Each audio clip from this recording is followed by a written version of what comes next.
on dit que le soleil se lève à l'est, ça se vérifie et ça ne change pas. Il est beau aujourd'hui. Et puis, en écrivant ce petit mot, je me disais, il se lève aussi à l'est sur le plan économique.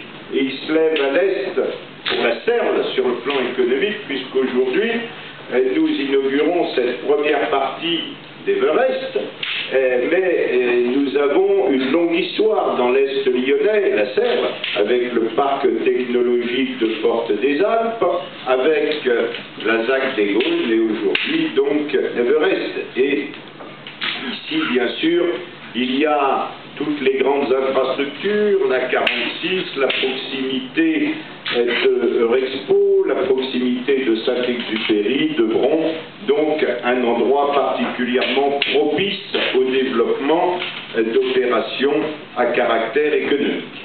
Alors, c'est un plaisir pour moi d'être ici, presque 3 ans après ce jour où nous avions lancé les travaux, c'était le 26 octobre 2012, et je voudrais remercier tous ceux qui nous ont accompagnés, parce qu'en presque 3 ans, je crois qu'on a parcouru un beau chemin. Et je me souviens, la conjoncture économique était vraiment pas belle en octobre 2012. Elle est peut-être pas bien meilleure aujourd'hui, mais à l'époque, elle n'était pas bonne. Et on n'entendait parler que de fermeture d'entreprises, de licenciements, etc. Et je me souviens encore que dans mon petit discours, j'avais dit aux journalistes présents, écoutez, on annonce des mauvaises nouvelles à longueur de journal, à longueur de temps, annoncez aussi quand même qu'il y a ici des gens qui y croient, qui investissent, qui vont de l'avant, qui créent des zones d'activité pour accueillir des entreprises, et puis des entreprises, ça sera forcément des emplois, et dites-le, parce que il faut redonner un peu de morale à ce pays. Eh bien, aujourd'hui, je suis content, parce qu'on peut tenir le même langage en disant que la première partie de cette opération a été un bon succès, donc il faut le dire, on a quand même suffisamment l'occasion en France de se flageller pour de temps en temps aussi dire qu'on réalise des choses qui sont des opérations d'avenir et des opérations réussies. Et j'espère que la deuxième phase sera de la même réussite.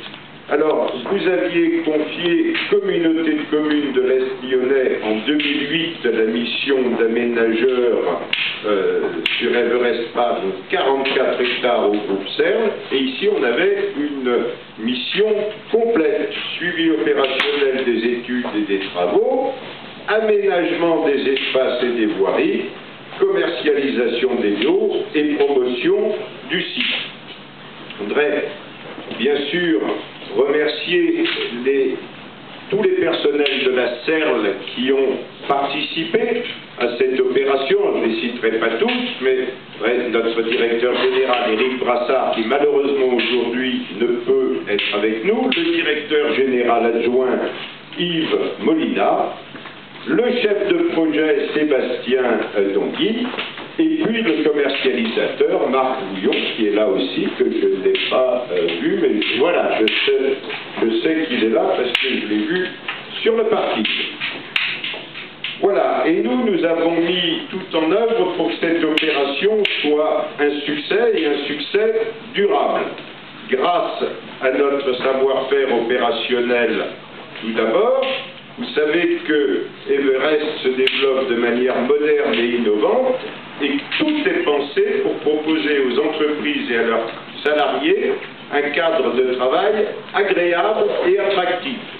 C'est pas au hasard si tout à l'heure j'ai parlé du parc technologique de Porte des Alpes et de la ZAC des Gaules. Les principes fondamentaux de l'aménagement du parc traduisent bien la volonté de la collectivité de mener une opération exemplaire sur le plan environnemental, il faut le faire, et je pense que Daniel ne me démentira pas, puisque c'était la commande que nous avions, l'exigence imposée en matière d'aménagement, d'environnement et d'intégration paysagère appliquée à la composition générale du projet, à la conception des espaces publics et à la réalisation des bâtiments, donne à Everest Park un caractère unique et, je veux dire, une exemplarité.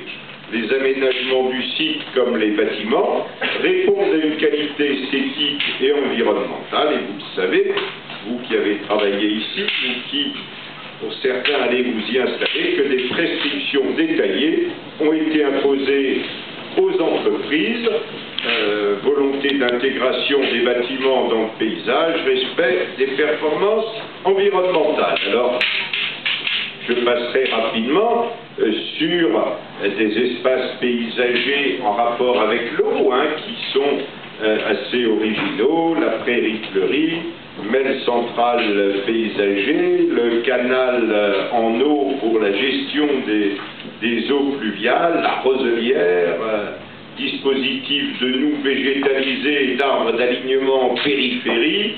Ces franges vertes constitueront des micro-puits carbone, véritables processus naturels de stockage du dioxyde de carbone. Voilà tous les ingrédients réunis pour faire éclore ici un parc d'activités à visage humain et à hauteur d'homme, un parc d'activités où il fera bon vivre et travailler. Le parc est d'ailleurs depuis mars 2013 certifié HQE Aménagement. C'est une démarche qui tenait particulièrement à cœur des élus de la communauté de communes.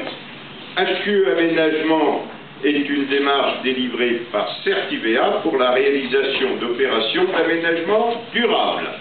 Elle propose aux collectivités locales et aux aménageurs de mettre en œuvre une approche globale et transversale permettant de conjuguer les questions environnementales, sociales, économiques et urbaines sur une opération telle que celle-ci. Alors c'est une première dans le Rhône, et cette certification a été renouvelée pour la 3e année consécutive. On n'en est pas peu fiers. Je vous ai dit 2 mots du savoir-faire opérationnel de la CERN. Je voudrais aussi insister sur la synergie des différentes composantes de notre groupe. Ici, on a effectivement beaucoup d'atouts, la desserte, la situation, mais ça ne suffit pas. Il faut aujourd'hui assurer aux entreprises et à leurs salariés, et en anticipation sur leur implantation, un certain nombre de services. C'est là que sont intervenues 2 filiales de la CERN, CERN IMO 2 et CERN Service, apportant leur expertise en matière d'équipements collectifs et de services hôteliers, pôles de services, villages d'entreprise. Et on va commencer ici par un espace de restauration et une crèche inter-entreprise. Enfin, et c'était là aussi la volonté des élus de la CCEL, c'était une commande politique. Les objectifs de cette opération visent à offrir, les objectifs économiques, visent à offrir une programmation diversifiée permettant de répondre à la fois aux besoins des petites entreprises locales ainsi qu'à ceux des grandes entreprises. Il s'agit de renforcer, bien sûr, l'attractivité de ce secteur de l'ère métropolitaine, puisque maintenant la CCEL est partie intégrante du pôle métropolitain, et Dieu sait si on s'en réjouit. Ah ben, ça y est, c'est dans le tuyau. En janvier, oui, c'est vrai. Bon, on fêtera ça. Voilà, alors cette volonté politique des élus de la CCEL, nous l'avons bien sûr respectée, puisque c'est la vocation de la CERN, du groupe CERN, société d'économie mixte créée par des collectivités locales, gérée par des élus locaux, que d'être au service de la volonté politique locale.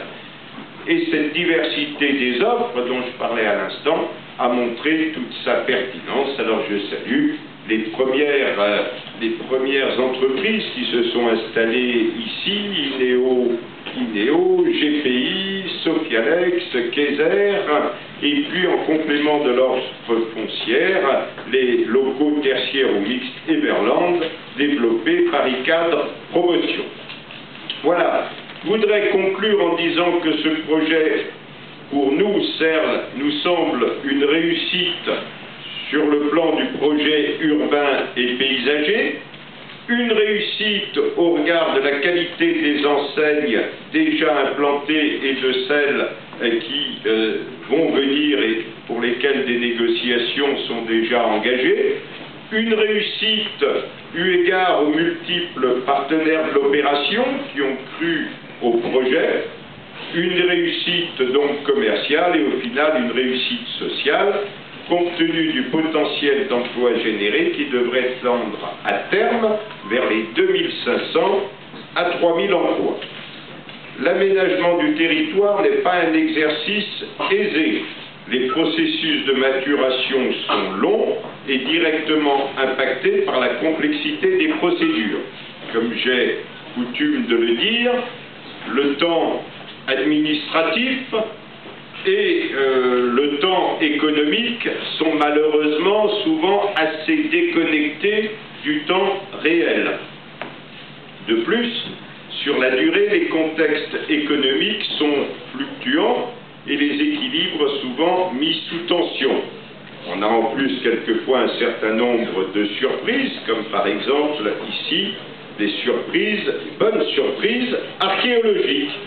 Et justement, la société d'économie mixte que j'ai l'honneur de présider, la CERL, a l'avantage de pouvoir gérer des opérations sur le temps long, qui est malheureusement aujourd'hui le temps ordinaire dans notre pays, parce que nous pouvons nous inscrire dans la durée, nous n'avons pas des obligations de rentabilité immédiate et nous n'avons pas l'obligation de rémunérer nos actionnaires. C'est là, je crois, que l'économie mixte peut jouer tout son rôle et trouve toute sa justification. Voilà, mesdames, messieurs, les quelques mots que je voulais dire aujourd'hui sur cette opération et sur la bonne adaptation de l'économie mixte par rapport à des contextes fluctuants, par rapport à des temps quelquefois très longs. Et c'est ce qui justifie, je crois, que l'on fasse appel à la CERL dans ce type d'opération.